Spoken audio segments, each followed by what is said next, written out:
March 4th, 2027. 2:47 local time.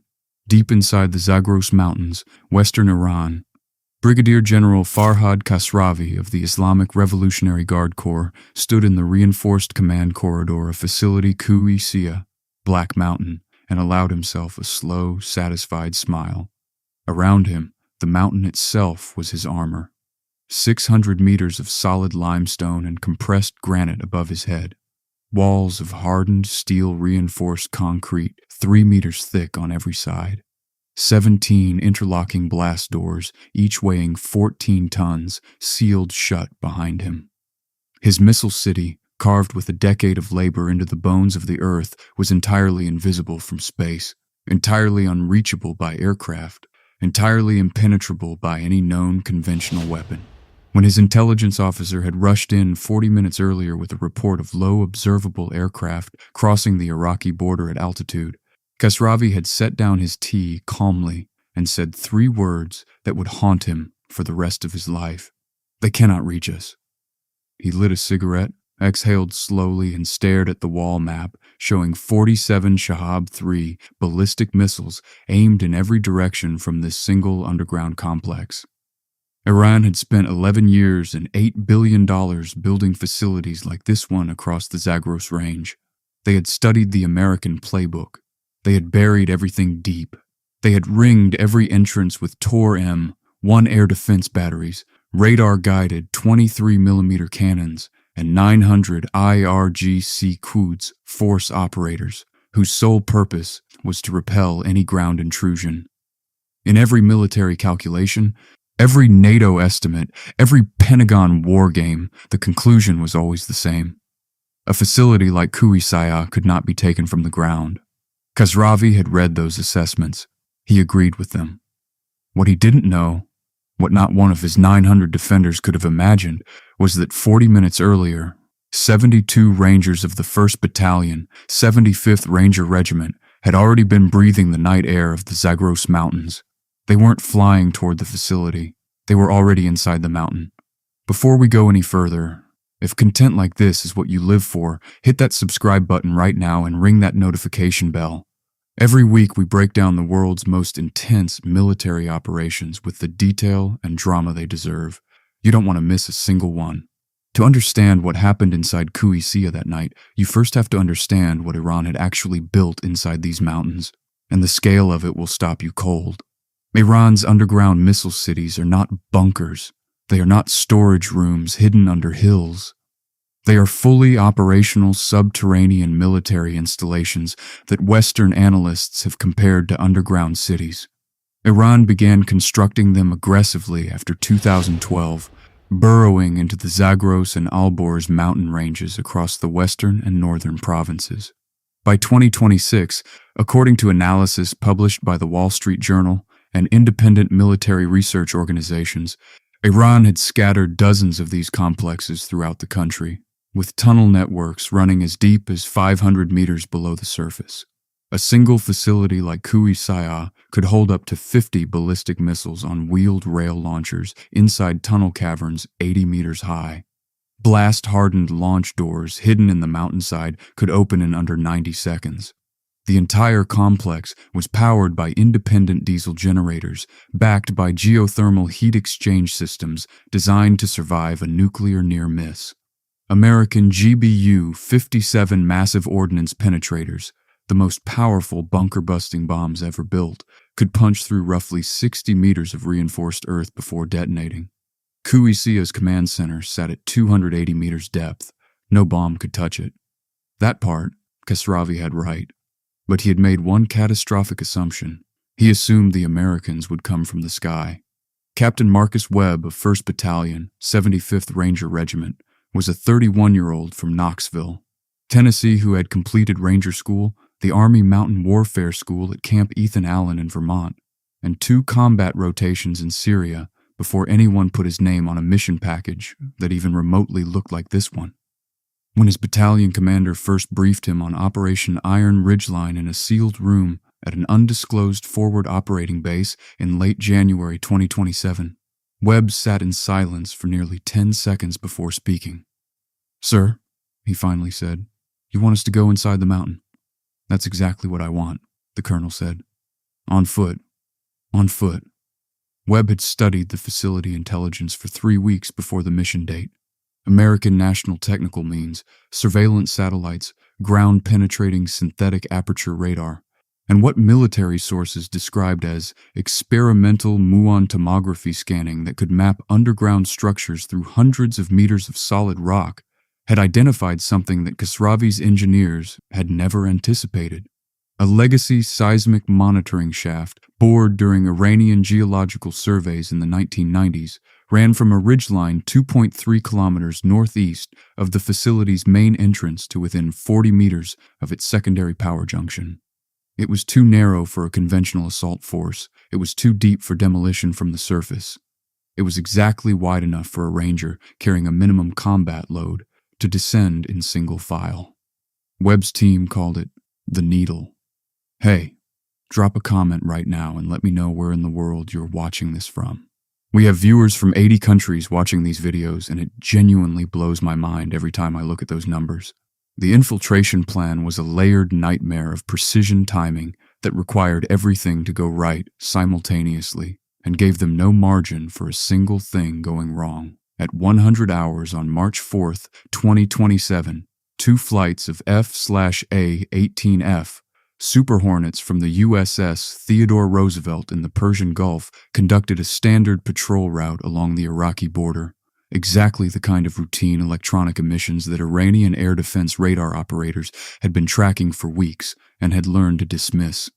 At 1:22, 3 MQ-9 Reaper drones activated their synthetic aperture radars in a coordinated sweep that saturated Iranian electronic detection networks along the Zagros corridor with signal noise for a precise window of 11 minutes. Inside that 11-minute window, 2 MC-130J, Commando 2 aircraft, flying terrain masked at 300 feet above the ridgelines with their engines throttled to minimize acoustic signature, reached their release point at 1:31. 72 Rangers stepped into darkness at 25,000 feet. Halo. High altitude, low opening, no formation lights, no radio transmissions. Oxygen masks locked. Temperatures at -54 degrees Celsius. Rangers separated in the black sky by memorized altitude staggering and compass bearings, descending through clouds over terrain that would swallow them completely if any one of 24 variables went sideways. Static line jumps the regiment had trained at point-blank distance since Grenada in 1983. Halo was different. Halo was the world's most unforgiving form of punctuation. Webb pulled his ripcord at 1,200 feet. His parachute cracked open in a sound that seemed impossibly loud against the absolute silence of the Zagros night. Through his AN/P, VS-31A, binocular night vision goggles, equipment that turned the pitch-black Iranian mountains into a pale green daylight, he could already see the ridgeline, the landing zone, the Needle. Every Ranger in his 72-man element hit the ground within a 200-meter dispersal zone. In the history of Halo infiltrations into denied territory at night over mountain terrain, this was, by every measure, statistically impossible. They were Rangers. They didn't care about statistics. Webb checked his Sunto Corps watch, 1:44. They had 4 hours and 16 minutes before the mountain woke up. What followed in the next 90 minutes was a textbook execution of what the 75th Ranger Regiment trains its entire existence to do. Move fast, move quiet, move with absolute lethal precision through environments that would kill ordinary soldiers. Each Ranger carried a minimum combat load. MK-17 SCAR-H battle rifle chambered in 7.62 mm NATO, 4 fragmentation grenades, suppressed SIG Sauer M17 sidearm, 210 rounds primary ammunition, and in the case of 4 designated breachers on each element, 45 pounds of shape demolition charges, calibrated specifically for steel blast doors up to 30 centimeters thick. The descent into the Needle took 38 minutes, single file. No lights except passive night vision. The shaft dropped at a 67-degree angle through compressed limestone. One Ranger slipped on a wet section of shaft wall and broke 2 ribs against a stone outcropping. He continued descending without making a sound. That detail matters, because what it tells you about the culture of the 75th Ranger Regiment, about what happens when you produce soldiers who have been through more screaming, more physical punishment, more sleep deprivation, more demanding standards than virtually any other military organization on Earth, is this. A broken rib is an inconvenience. The mission is the only thing that exists. At 03:22 hours, Webb's lead element emerged from the shaft terminus into a secondary utility corridor 40 meters beneath the facility's power junction. Their intelligence had been accurate to within 6 meters. An IRGC guard post at the far end of the corridor was occupied by 2 operators. Those operators never heard a thing. The Rangers were moving through suppressed subsonic ammunition and hand signals before the bodies hit the floor. But here is where this story shifts. Because what happened next was not the clean surgical strike that movies make you believe special operations always look like. What happened next was the part they don't show you. The intelligence had identified 3 primary access routes between the power junction corridor and the missile storage caverns at the facility's operational core. What it had not accounted for, what no satellite or ground-penetrating radar had detected, was that in the 3 months before the operation, Kasravi's engineers had installed a secondary perimeter of motion-triggered acoustic sensors in 2 of those 3 corridors, linked to a central alert panel in the IRGC guard barracks 60 meters east of the power junction. Webb's Bravo element triggered them at 03:31. 6 seconds later, Ku Isaiah exploded into life, alarm klaxons, emergency lighting flooding corridors in harsh red, the distant thunder of 900 IRGC operators coming out of bunks, grabbing weapons, running to pre-designated defense positions that they had rehearsed 4 times a week for 2 years. Kasravi in his command corridor, cigarette still in his hand, his satisfied smile erased entirely, listening to his duty officer shouting over the radio that there were American soldiers inside the mountain. Not outside, not at the perimeter wire, not attacking the blast doors, inside. For 3 seconds, nobody in the IRGC command element said anything. The duty officer repeated the report. Kasravi crushed his cigarette. "Impossible," he said. He said it very quietly this time. Drop a comment below if you think this scenario could ever actually happen in real life. We read every single one, and this community has some of the most tactical minds on YouTube. Let us know what you think. The next 22 minutes inside Ku Isaiah were a violence of controlled chaos that no Hollywood screenplay could manufacture from imagination alone. Webb's force split precisely according to contingency planning that his battalion had rehearsed for exactly this scenario. Compromise inside a subterranean facility with a superior numbered defender. Alpha element, 24 Rangers, pushed hard toward the primary missile storage cavern via the one uncompromised corridor. Bravo element, 18 Rangers, collapsed back to the power junction and went immediately to defensive positioning, creating a kill zone in the main east-west corridor. Charlie element, 24 Rangers, split further, half peeling toward the facility's communication hub to destroy its ability to call for external reinforcement, half pushing toward the secondary blast door mechanisms that would need to be spiked before IRGC forces could collapse the entire tunnel network with controlled demolition charges Kasravi had pre-positioned for exactly this contingency. The remaining 6 Rangers, Webb's headquarters element, moved to a central junction node and became the one thing the entire operation absolutely required above all else. Eyes on everything. The IRGC defenders were professional, disciplined, and numerically overwhelming. 900 operators to 72 Rangers in a confined underground complex. On paper, this was a massacre. In the corridors of Ku Isaiah that morning, paper meant nothing. The Scar H's 7.62 millimeter round in a concrete tunnel fired through a suppressor produces a sound that survivors later described as a hammer strike on an anvil, sharp and final, with almost no muzzle flash visible through night vision. IRGC operators attempting to push through the Bravo Elements corridor kill zone encountered something they had never trained against, an enemy who owned the darkness completely, whose night vision rendered the facility's emergency red lighting completely irrelevant. and whose marksmanship in confined underground corridors was so refined that the engagement distance between first contact and target death averaged less than 22 meters. The IRGC had been trained to defend against a mechanized assault at the perimeter. They had been trained to defend against air attack on their blast doors. They had even been trained for a small commando incursion at surface entrances. Nobody had trained them for Rangers who appeared from inside the mountain itself. Sergeant First Class Darnell Hughes of Alpha Element reached the primary missile storage cavern at 0347. He described it in his after-action report with the practiced understatement of a man who had seen enough to refuse hyperbole. It was large, Hughes wrote, like a cathedral with missiles in it. 41 Shahab 3 ballistic missiles on wheeled rail launchers. A further 11 EMAD precision-guided ballistic missiles still in their transport canisters. The cavern ceiling arched 75 meters overhead. The entire thing carved from living rock by Iranian engineers who had poured their country's military ambition into every meter of it. Hughes's 24 Rangers had 3 minutes before the first IRGC reinforcement element from the East Barracks could reach them. They used every second. The demolition work was not explosive in the dramatic Hollywood sense. There were no fireballs rolling down tunnels.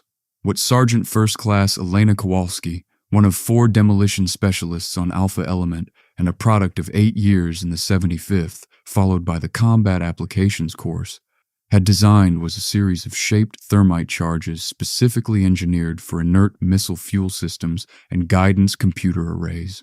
Place, arm, withdraw. Place, arm, withdraw. 23 separate charges.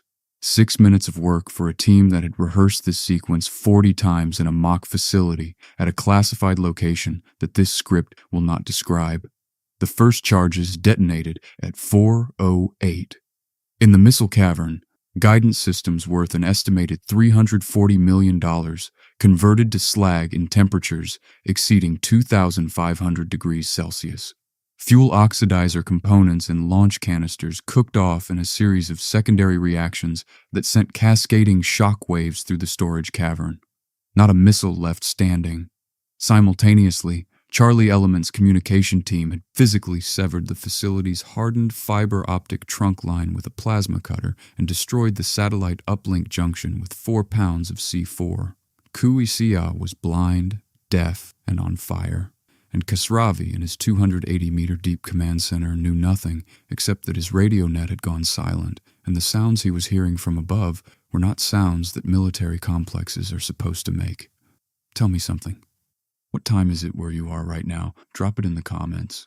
Someone out there is watching this at 3 a.m., and I want you to know you're not alone. Webb's extraction timeline was the most brutal element of the entire operation. 72 Rangers inserted. They needed 72 Rangers out. No man left behind is not a slogan for the 75th Ranger Regiment.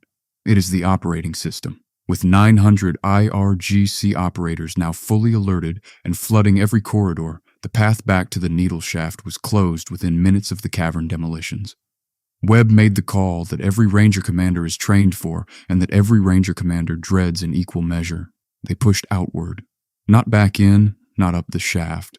Outward through the facility's eastern maintenance exit, a corridor that intelligence had identified as the least defended because it terminated at a surface exit point on a cliff face 180 meters above the eastern valley floor, accessible only by a single switchback maintenance track carved into the rock face. The IRGC defensive plan had rated this exit as essentially impassable under fire. What the IRGC defensive plan had not accounted for was Rangers with 200-foot fast rope kits in their assault packs and 2 Little Bird MH-6M helicopters from the 161st Special Operations Aviation Regiment, the Night Stalkers, that had been holding at terrain-masked positions in the valley below since 2 o'clock, waiting precisely for this moment. At 4:31, Webb's radio crackled with the Night Stalker's call sign. Iron 6, Night Stalker 7, we're at your 6, light them up.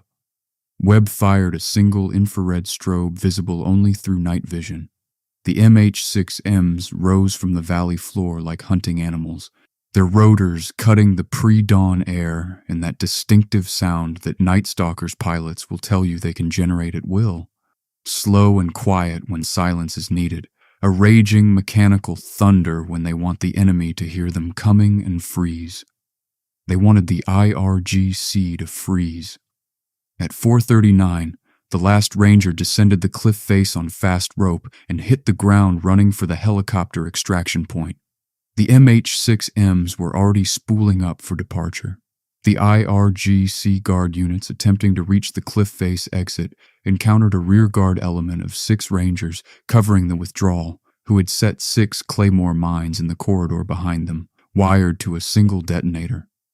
The corridor behind them ceased to be a usable corridor.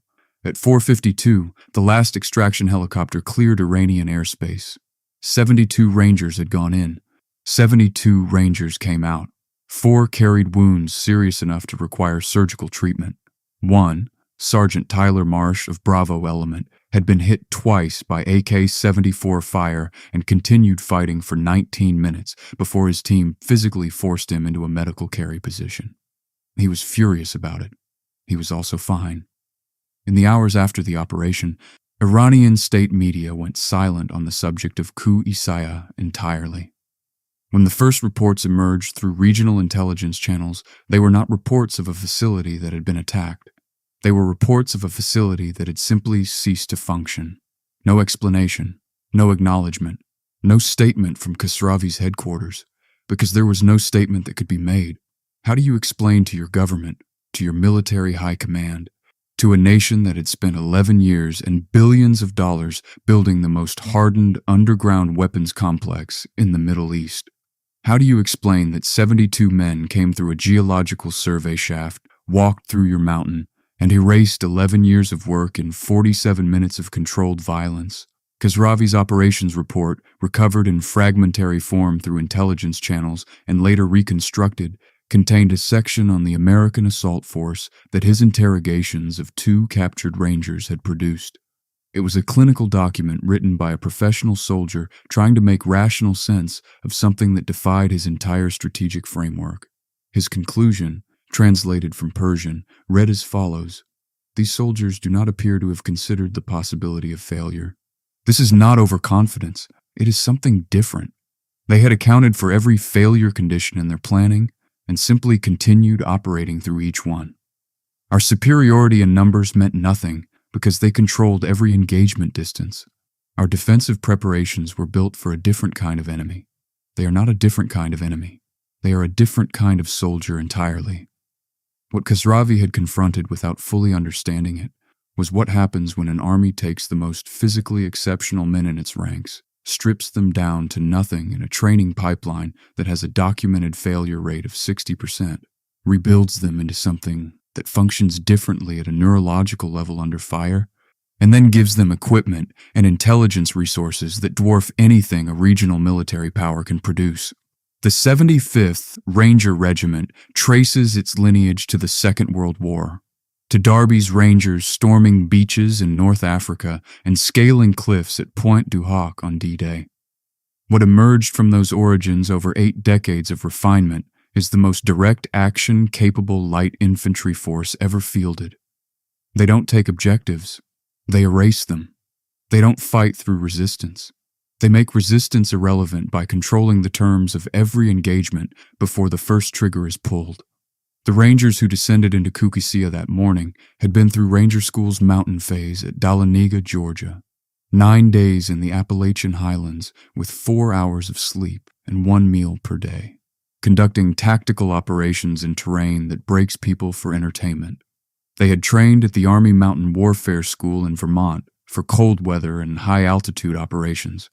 They had rehearsed underground operations in confined space environments at training facilities that deliberately simulate the acoustic and spatial disorientation of subterranean combat. Kasravi had 900 guards. Webb had 72 Rangers. The math never mattered.